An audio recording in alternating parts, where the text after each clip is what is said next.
Finally, sa pinakamataas na bahagi ng Canada, just below the North Pole, nakilala ng Balitang Canada ang ilan sa ating mga kababayan na naging kontento na sa simpleng pamumuhay sa kabila ng napakalamig na panahon.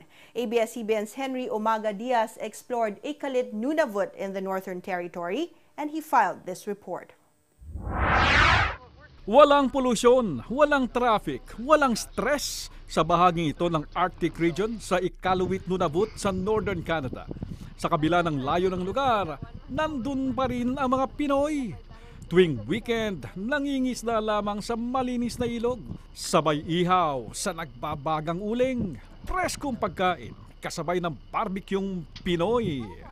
Naging atraksyon din ng malahiganting icebergs kahit na summer pa lang nang magtungo ako dito. Matinding pagkakaisa dito ng mga Pinoy.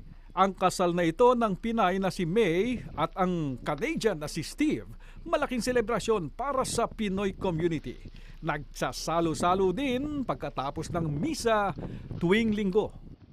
20 oras sa isang araw ang daylight tuwing summer. Mahigit ding 20 oras ang gabi pagdating naman ng winter. Dahil negative 50 degrees ang lamig, kumakapal ang yelo. Dati-rati wala sa mapa ng mga Pinoy itong Iqaluit dito sa Northern Canada. Maging ang mga Canadians ay nahirapan pumunta rito. Napakalayo at napakalamig ng panahon. Ibang klase po ang panahon dito. Pero para sa marami mga Pinoy, dito nila nakita ang tamang lugar para sa bagong simula ng kanilang buhay. Higit na enjoy ang insentibo pag pinili mo magtrabaho dito sa Iqaluit. May dagdag na hanggang 2,000 Canadian dollars para sa mga profesional na tulad ng maraming Pinoy dito.